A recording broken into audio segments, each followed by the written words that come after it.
Welcome to the Grow Strong Leaders podcast. I'm your host, Meredith Bell, and I interview business leaders who are committed to their own growth and the development of everyone on their team. If you enjoy my podcast, be sure to subscribe and rate it on your favorite podcast platform. Welcome to another episode of the Grow Strong Leaders podcast. I'm your host, Meredith Bell, and I am so delighted today to welcome back to my show for a second appearance, Angela Cusack. Angela, welcome to my show. Meredith, it is such a pleasure to be invited back. Thank you. Thank you. Thank you. I know this is going to be a wonderful conversation because Angela was actually a guest on episode 47, which is more than 200 episodes ago. And in that conversation, we talked about cultural humility. And I would encourage all of my listeners to have a listen to that because it was just brilliant, the things that Angela had to say. And so I invited her back because she has a new book called Discover the Matrix: Integrity, the True Mark of Leadership. And, integrity is so huge in leadership, and I'm so delighted to be able to explore that with you.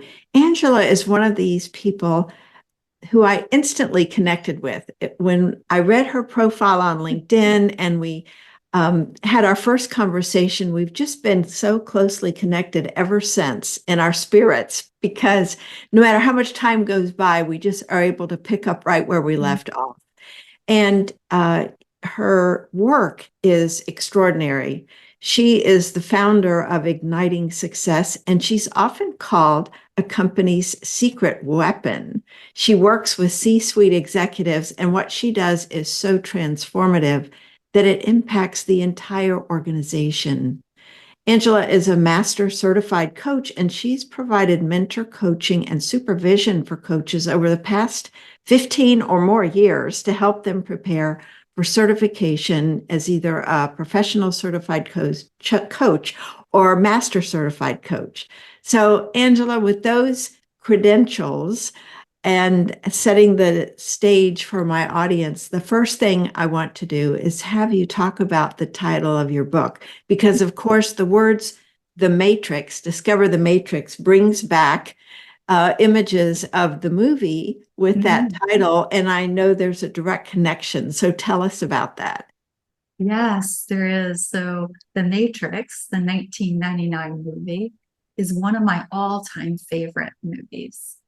And most people experience that movie as a sci-fi, adventure-packed, exploration, if you will. And, a little bit out on the fringe, if you remember. We can all dial ourselves back to 1999, right? It was very impactful with people moving through different dimensions of this thing called the Matrix and the discovery and whatnot.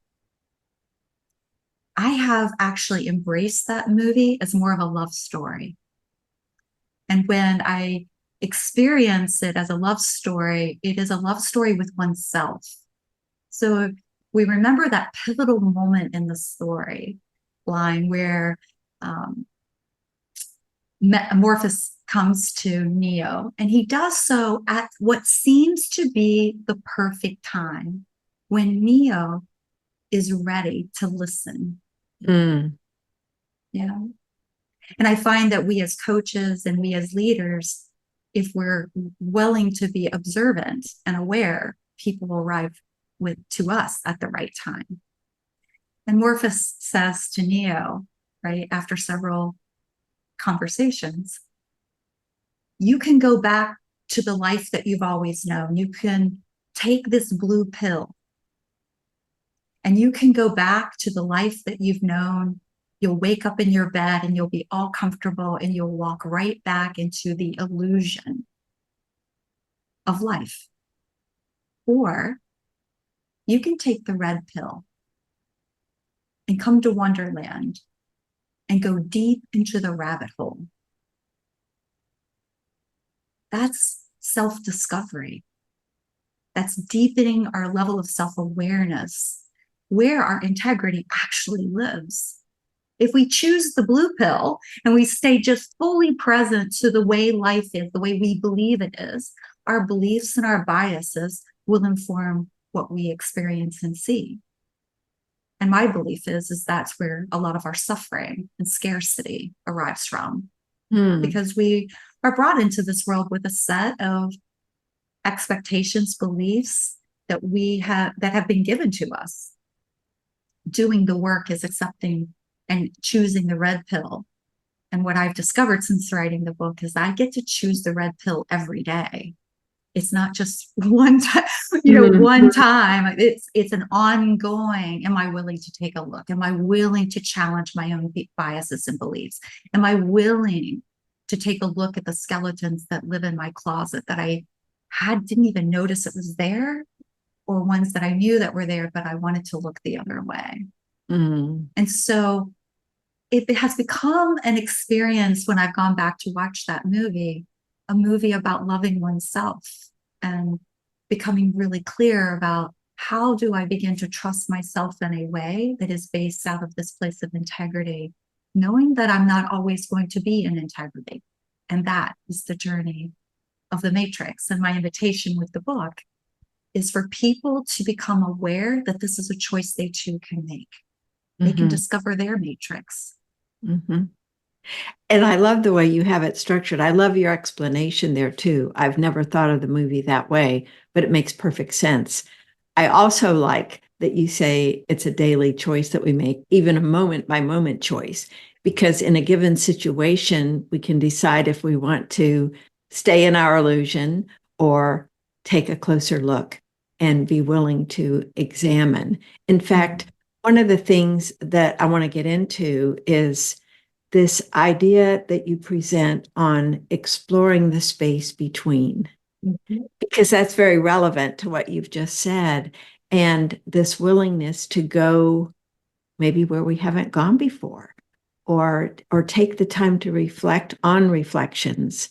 Share about that, because it's a common thread throughout the whole book that you invite the reader to participate in. Yeah, you're right. And it's, in truth, the initial idea and writings that I had been doing privately was about the space between, or in some cultures, they'll refer to it as the liminal space, the space that we can't see, that's invisible. Yet, if we understand that that space is present, we can make it visible to the naked eye, to our life experience. And so the book is an offering to do some deeper exploration and reflection on what might live just out of sight, just out of view. That if we were to step into that space or that place of the threshold, would give us an opportunity to notice new things about ourselves, or notice how we are projecting something on someone else, like an expectation that has previously been unspoken because of a pattern that has developed over time. And I don't know about you, but I've got many stories in my life where I have held an expectation that I didn't even know I had because a pattern showed up. And that pattern lives in those spaces between what we see is occurring and what we're experiencing as the occurrence, right? Or the outcome of that. And so that little place there allows us to vertically go down and in to notice, is it mine? Is it yours? Is it ours? And what do we want to co-create here? And that was one of the things I really loved in each chapter, that invitation. And I took the time to do some of that exploration, and it was very powerful because we, like you say, we get into these patterns, these habits of behaving and either expecting a certain reaction or not understanding our contribution to some of the dynamics that we find ourselves in. And I think the willingness to take a deeper dive leads to us really understanding ourselves better and making wiser choices. And of course, this to me all ties back to the central core of your message, which is integrity. And so I would love for you to share, what do you mean by integrity, and how does that play into the whole purpose of your book? Yeah, thank you for asking. You know, integrity by its pure definition means keeping your word. And so leaning into that notion of wholeness and completeness as defined by keeping your word allows us then to say, and what is just below that? Like, what is rooted in keeping your word? What is necessary to keep your word? Because it's not just about keeping your word when we're integrity. That's somebody else's view of you of having integrity. Just like our conversation today, I kept my word, you kept your word to be in this conversation on this very day. Mm-hmm. And when we have concurrence with that, repeatability in that, then we assess the other person of having high integrity. This work is about taking a look at ourselves as leaders, as human beings, and saying, how are we keeping our word internally in our inner space? And are we really individuals and leaders of integrity? Or do we get consumed by the need to perform or the need to present or the need to have an image that is actually not aligned with who we really are? And so one might argue, I'm sorry, one no, might argue about, well, Angela, isn't that authenticity? And I've been in several conversations about the distinction between integrity and authenticity. And I love to say they're kissing cousins. Like, to be really an authentic leader, you cannot be truly authentic without doing the work of getting aligned internally within your own system, of examining this aspect of who you are if you're out of integrity, or you can't see the moments that you're out of integrity and you've convinced yourself that you're always in integrity, that you're keeping the word to who you really are. That focus on being in integrity with yourself, I think, is so key, because whether it's something simple as saying I'm going to exercise or I'm not going to eat this, or whatever commitments we make to ourselves, when we break those, that has an impact on our belief about ourselves being willing and able to keep commitments. And I think it ripples over into our ability to keep commitments to other people. Do you see? I mean, obviously, those are closely related. So, what's your experience in seeing the impact of being out of integrity with yourself? Yeah, I love what you're pointing to. I lived a life of keeping my promises, being reliable, being as sincere as humanly possible in every encounter. My identity has arose from that, of keeping my word, being in integrity, being perceived as being in integrity. Like, super important. Yet, as you just pointed to, it took me understanding that I wasn't keeping the promises to my own self, and therefore I was not operating from integrity at all. I was out of integrity with myself, even though I would be in integrity with other human beings. Does that distinction make sense? Yes, it makes perfect sense. So here's an important question, I think. How can someone do the work to identify whether they are in integrity with themselves or not? The easiest way, besides using Discover the Matrix as a catalyst, which is what it's designed for, is to begin to, the simple way to begin, and this is how I began, was to notice all of the times I would say to myself, oh, Angela, today you're going to go out for that run at 6 a.m. And 5 a.m. would roll around and I'd be like, oh, I'll do that tomorrow. Or, Angela, I'm going to clean out the kitchen cabinets and straighten them up, whatever it is, right? Oh, I'll do that tomorrow. So every time we make a commitment to ourselves, to your point earlier, to eat well, to exercise, to give ourselves time for rest, right?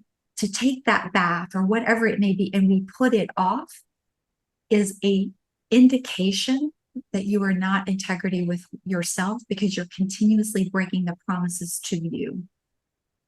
And when we break our promises to ourselves, we are shattered on the inside. As I point to in the book, the mirror we look at looks like a funhouse mirror. We don't even see ourselves, because the experience other people have of us is very different than our internal experience. And what we're looking to do in this work is to have our internal experience match the external experience that other people have of us. And where there is a gap, the space between, for us to take a look and ask ourselves why. I think that's so important. And, speaking of myself and knowing I'm not alone in this, sometimes it's easier to stay busy and work on priorities that we deem as priorities and not take the time to do the reflection and going in that space in between, out of concern of what we'll find, or just not making it a priority. And what you're saying is this is one of the most important things we can do in our lives, because it affects everything else that we do. Absolutely. It is the cornerstone, the hallmark, whatever word you want to, the listeners want to put on it for themselves. It is unavoidable if we want to bring our best selves to work and help our teams also bring their best selves to work, to fulfilling the mission, the purpose, the vision of the company that they've chosen to say yes to. Well, considering that, let's say a lot of folks have taken that blue pill every day, it turns out there are illusions that they have about themselves and about others. So how can we become more aware of the illusions that we're carrying? Because to us, they seem real. Yes. That's the fascinating part, isn't it? The easiest way, and the one that most people choose to opt out of, is engaging in a 360. So by asking questions that you are interested in exploring, questions you have about yourself, that might arise from conflict that has happened. Like, why do they see things versus the way I see things? Or it could be based on a set of competencies that you deem to be important, or the company deems to be important, that you want to right size. So the questions that are being asked aren't distant or aloof or generic. They're very specific to what it is your organization and you care about. Again, it could be a set of values, it could be competencies, where you're asking peers, direct reports, a board of directors, maybe an outside client or two, to say, how do you experience me as it relates to my effective communication, as it relates to leading teams? Now, what's important about that is making sure you have a very clear definition about what you mean by leading an effective team, because you want to gather data and information related to how you define it, or how the company defines it. Because let's face it, we're all individuals. We will bring our own definition to every scenario that we enter, and we're often confused by why we sometimes feel like we're talking parallel to one another. Well, our definitions aren't in sync, and we want to create the integrity in the definition by helping the individual define it. But when I can gather that information from that 360, it gives me a chance to say, this is how I see myself. This is how this collection of 10 people experience me. What is here that I now need to take a second look at? Not like they're right and I'm right, or they're right and I'm wrong, or vice versa. It's about, what is the pattern and the trend and the insight that I can gain, not from one voice, but a collection of voices, so that I can begin to straighten out that illusion. Yes, I love, of course, since we're in the 360 feedback business, I love that you Yes. brought that up. It's so true though. And I think having that perspective of this is a gift to me to give me the opportunity to find out where I have been having illusions about how I am versus how others see me. Because I have found over the years that it's in that gap where there's a blind spot where I thought I was doing great, but other people are saying not so fast. Yeah, or um, vice versa. There's a yeah. misunderstanding that the collective group has that I've not been allowed to be revealed about my leadership. I have Mhm. held back. I've put it in a corner somewhere, right? It's the old adage of what got you here isn't going to keep you there. Yeah. And Mhm. so sometimes it's about really digging in and saying, what if I'm not bringing of myself that this group needs, that I have set aside or I used to use, but I didn't think it was valuable here Mhm. to create a different understanding or impression. What I get fearful of in 360s is that the individual who receives it immediately falls into a place of I'm a bad person. I'm not doing what other people want me to do, which only continues to spiral and Mm. help them to take the blue pill because they're trying to please a collection of people. Mm. We don't Mhm. need them to take the blue pill in that situation. We want to invite them to do the vertical development work of being human as a leader, to say, what does this now mean to me? And now what do I need to do with it? Because this is a gift. I might choose to do nothing. I might choose to do something. And then what does that mean for the relationship? Mhm. It's so powerful. I've always felt like that was just a starting off point that Yeah. could lead to additional, and I'm sure this is how you use them too, lead to additional conversations with those people who provided the input, not trying to Yeah. point a finger at anyone, but to learn and to gain an understanding of what is it they need from me. And it could be in the area of a strength, like you say, something that really is a talent of the person that they have not used or shown to other people because it didn't feel like it was valued or wanted. So I think it can open doors that allow someone to bring out their very best, not just, and certainly not judging themselves, but just looking at this as, oh, new information that Mhm. can help me be even more effective with the folks I'm working with. There's a really quick story and example I'd love to share if you're okay Please. with that. Imagine for a moment, Meredith, you are a brand new executive who just joined a team. And you know from your interviewing process and talking to other people that relationships are crucial in building trust with this leadership team, your peers, your executives.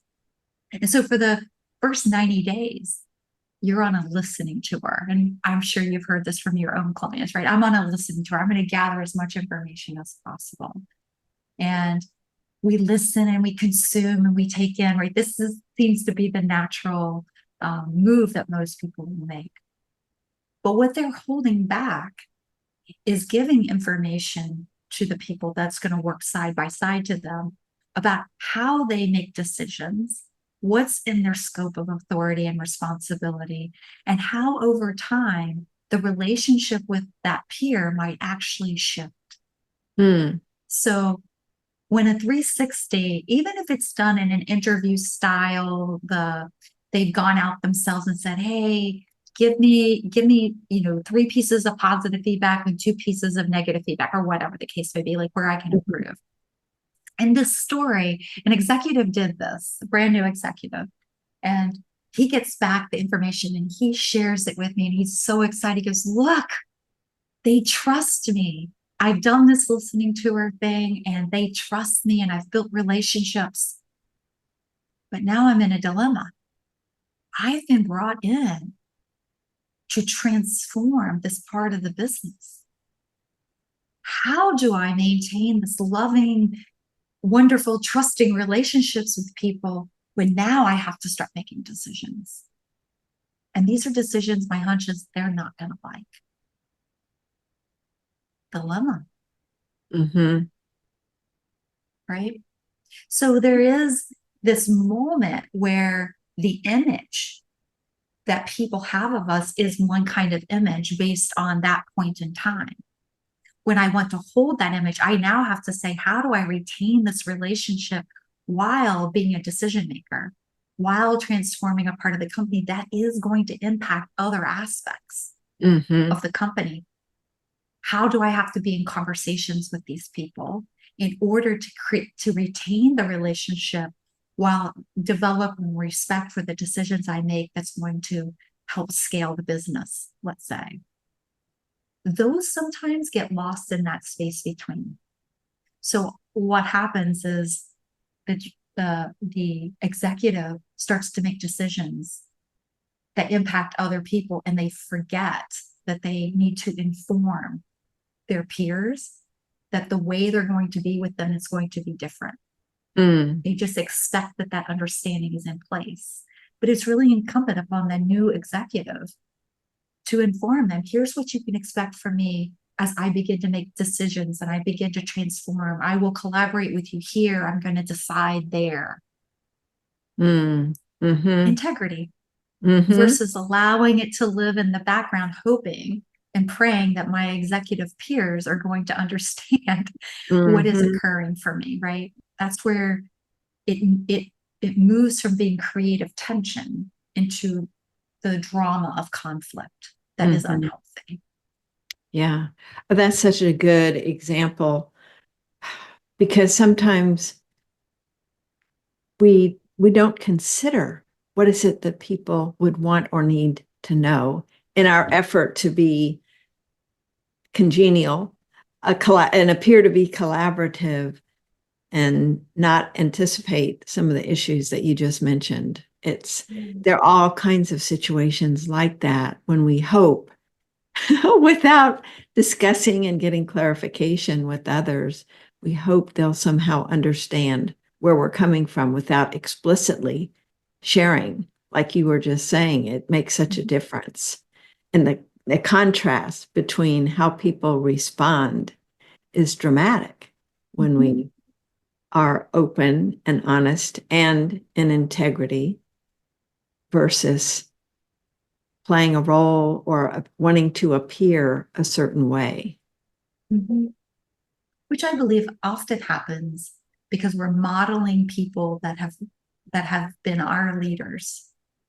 And they often don't say the things that we're encouraging them to reveal on the front end. And those who maybe your peers have forgotten that they did the same thing.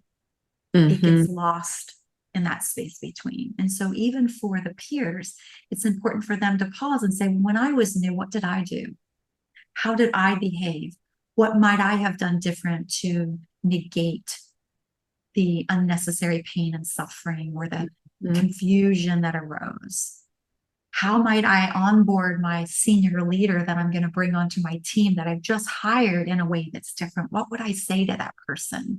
And to me, that's where this line of integrity, or the red thread, as I call it in the book, begins to move from a leader having integrity and working on their own integrity to them informing the team, so the team process can be in integrity, and each individual of the members of the team can also be integrity, right? So it spurs into the culture, a culture of integrity. And we've all seen a lot of core values that companies will have to say, one of my core values is integrity. And it now makes me pause and go, and what does that mean for you? How does that live? Because I have a particular view on it. Not that my view is the only view or the right view. It's just a view. And it's a way for us to be in conversation, just like we are here, so that I can get more clear. And hopefully our listeners can get more clear for themselves. Is there agreement around what I'm saying and offering, or is there disagreement? And I say, I'm open for both. Bring it on. Let's dialogue about it. Because the intention of the book isn't to be a one-way, here's what I believe, and therefore I need you to believe it. I'm wanting some hearty conversation about what doesn't land. Mm-hmm. so that I can check it out for myself. Yes. One of my favorite areas, and I love this phrase you used, was permission to unzip as it relates to integrity. And I loved your story and wondered if you'd be willing to share what do you mean by that, and what was your story around that? Yeah.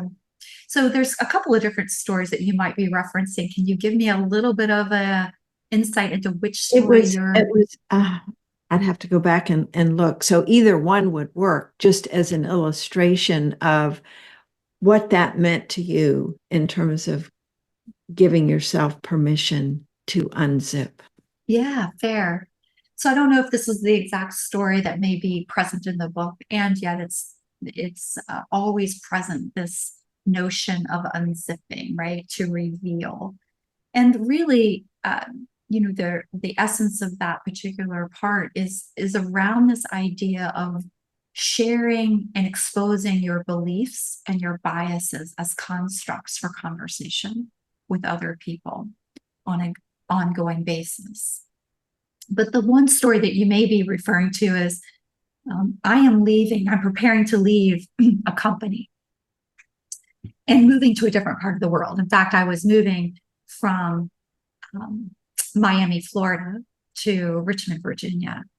And in that transition, I'm sitting with a dear friend, a colleague that I got to know on a bench overlooking Biscayne Bay. And it was a beautiful sunny day. And she leans back as we had done before, kind of contemplating and thinking about what was going on. And she says, Angela, we're really going to miss you here. We don't want to see you go. And I was like, oh, I appreciate that. And I will carry you guys with me and whatever I said, right? She goes, you're such a remarkable listener. Like you listen better than anyone else I've ever encountered. And we talk about that all the time. But we don't know who you are. I don't know you. I feel like, Meredith, in that moment, I stopped breathing. It was never my intention to not share who I was. In fact, I thought I was sharing who I was, but I had not unzipped. I had not revealed who I was. I kept it safe and secure behind a prison wall, like a wall, right? Like I'm going to give you just enough. But what I know I can really bring is my ability to listen, to play back, to be attentive to someone else. When I moved to Richmond, as I'm driving from Miami to there, so what was that, like a 20-hour drive with an infant in tow, I said to myself, no more. I'm going to share with people the who of who I am. I am literally going to unzip. And I'm going to choose not to sit, as Brene Brown would say, in the seat in the arena. I'm going to be in the arena. I'm going to participate in this life. Because see, for me, unzipping was the difference between being prideful about I'm a great observer of what is going on. I didn't realize that was me being safe. Hmm. So unzipping is stepping out of what safety is and stepping fully into the arena, examining your own beliefs, sharing them, being willing to be in conflict with a different person's point of view and being interested in it. Being interested in where that person is arising from. And that took me giving myself permission, writing my own permission to say, and who am I really? What do I need to learn about myself? What do I have to unzip and be truthful about myself, about? There were things, the skeletons, as I call them, that, I didn't even know that were there. Narrative stories that were passed down to me that held me hostage. Like, people have their own problems. They don't need to hear yours. Mm-hmm. Well, that belief or bias informed how I engaged with that beautiful group of people in Miami, Florida. It informed that I wasn't there to share with them. I needed to protect that. I was only there to listen to what their problems and concerns were because I hadn't done the excavation about what was really happening for me. Hmm. So the more I unzip, the more I'm willing to reveal, the more I get closer to my own integrity and realizing the fact that I don't always live in integrity. None of us do. And we can become right by that. We know that there are times where we're out of integrity with ourselves and with other people. Then we're getting closer to being in integrity. It's when we disguise it, we zip up and say, I'm in integrity. And we disregard the fact that we're actually possibly out of integrity with ourselves and with other people. Mm-hmm. That was the story I was thinking of. It was very powerful the way you told it here and in the book.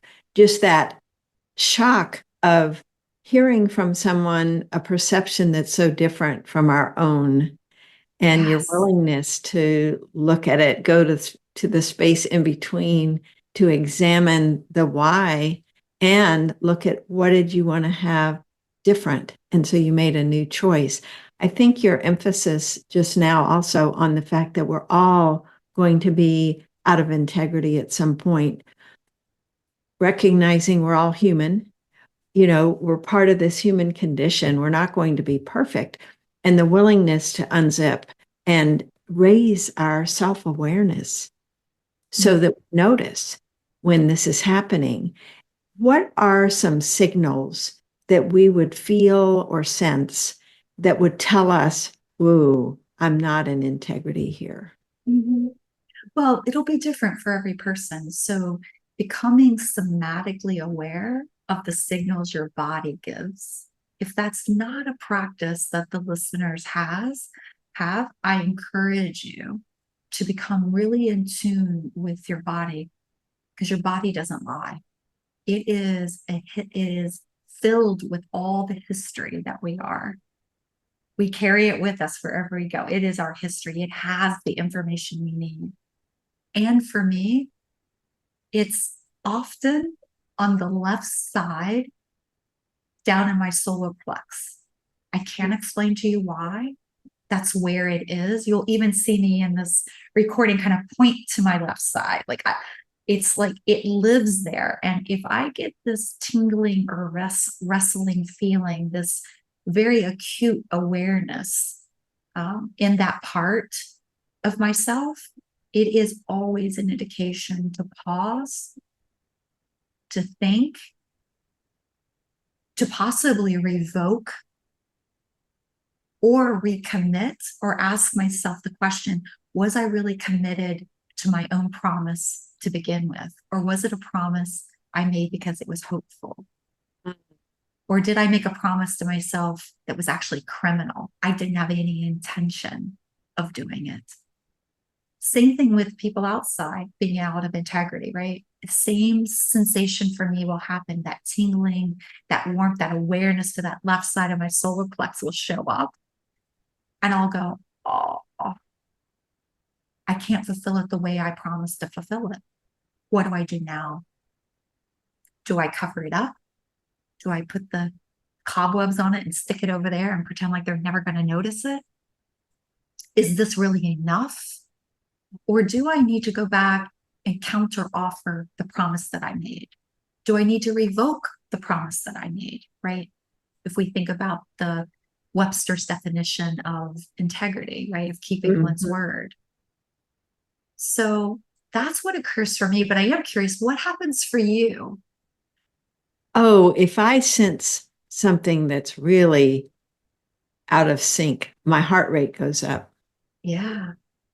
It's not so much a sensation in any other part of my body, but I can sense I'm not okay at this moment. Something's happening that is of concern.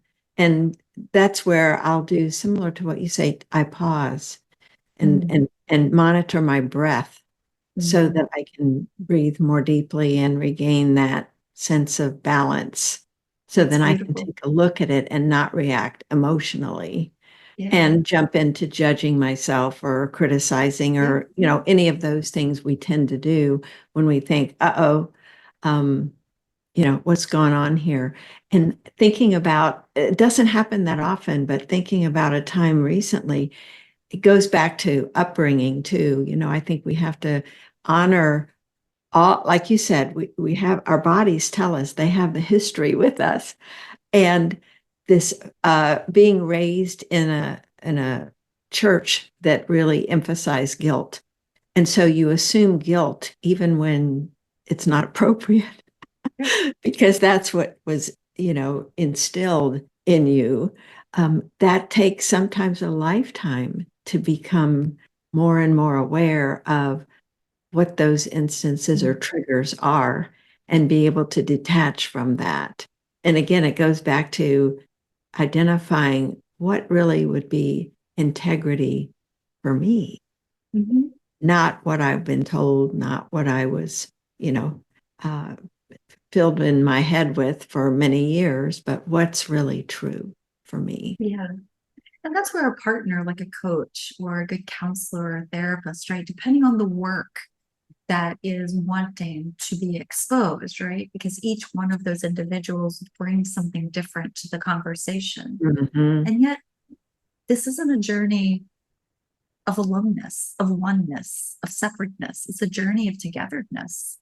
And so each one of those types of professionals will bring certain models or frameworks that are unfamiliar to leaders and leadership and to human beings, just as the notion of executive reflection is an unfamiliar concept of what does that really mean, right? So I would say to the listeners, leaders, coaches with companies, therapists, whomever is listening is, there are the way of discovering and being in that space between is not an individual body of work. It's done in relationship with other people who bring different types of knowledge and frameworks for us to explore. So just as a quick example, one of the ones my daughter introduced me to many, many years ago was attachment theory. And attachment theory ties back to how we were raised and what the relationship was with our primary caregiver. And I'll never forget, she came home or called me up on the phone from college and said, "Mom, it's all your fault. It's absolutely all your fault. It's your fault that I am an anxious child. I'm an anxious adult." And I remember going, what do you mean? I don't understand that, right? So I started doing this work and understanding of what is this thing called attachment and attachment theory that she was pointing me to. And coaches and counselors, therapists will have these tools in their backpack to say, the sensation of the anxiousness that you have on a day-to-day basis, is there a place that you notice you have an old story from childhood that is informing that for you, like it did for Courtney, right? Or I have unpacked for myself how I was as a child, not to place blame, but as a way of noticing how it informs the adult version of who I am. And how does this adult version need to bring or be in conversation with that child part of myself to say, and that's okay. Because unlike my daughter who is anxious, I tend to be avoidant. And that example plays out in the story that I shared about being on the park bench, of avoiding, of being an observer, right? Being removed. Neither are good or bad. What we're aiming for in that, using that theory, is we're aiming to become secure of balancing all that we are to produce a level of integrity in ourselves, right? So that we can move with ease and grace in relationships with ourselves and relationships with other people. So don't do this alone. Discover the Matrix is one outlet. Your body of work is another outlet.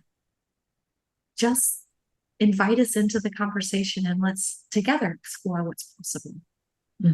That's a great way to kind of wrap this up, because I really want to encourage my listeners to pick up your book, Discover the Matrix, learning more about integrity. There's so much we haven't had a chance to cover that's really beautifully written about in your book. And I want to thank you for putting that into the world, Angela, because you have such wisdom in your life, in your own self-exploration, in taking that red pill every day, and in your work with clients and the impact that you're having. So I want to thank you for being with me. And I would also like you to share with my listeners how they can connect with you and learn more about your work and get a copy of your book. Absolutely. So the best way to reach me is to just send me an email at info@ignitingsuccess.com, or you can do Angela@ignitingsuccess.com. My website is ignitingsuccess.com. Is another avenue. And then find me on LinkedIn, just Angela Cusack. I think it's an underscore in there somewhere. Let's connect there. And if you're interested in just being in a dialogue about this conversation that I had with you, the listener, because that has been a conversation with you, the listener, and you want to continue to explore that, drop me a note. Let me know you listened to this recording, and maybe we can engage in some sort of a coaching dialogue about what you has been prompted for you or not prompted for you in the conversation. We can become thought partners in some way on your journey of discovering your matrix. So know that I will make myself available for all of the listeners to engage that way. And yeah, just be in touch. That's wonderful. And I would encourage each of my listeners to take advantage of Angela's offer. She's brilliant. And she is the excellent listener that the other coworker pointed out. I just think there's so much value that you bring to the world. And your book is available on Amazon. Amazon, at Barnes and Nobles, and at the publisher, which is Austin Macaulay Publishers. Great. All right. Well, Angela, thank you. And again, I appreciate who you are, the work you're doing in the world, and the fact that you and I are in each other's worlds. It's just such a joy, and I appreciate you. Thank you. I appreciate you too. Thanks for tuning into my podcast. Now head over to growstrongleaders.com and check out our 2 books, Connect with Your Team and Peer Coaching Made Simple. While you're there, download the free facilitator guide to find out how to implement our unique peer coaching system. Until next time, I'm Meredith Bell.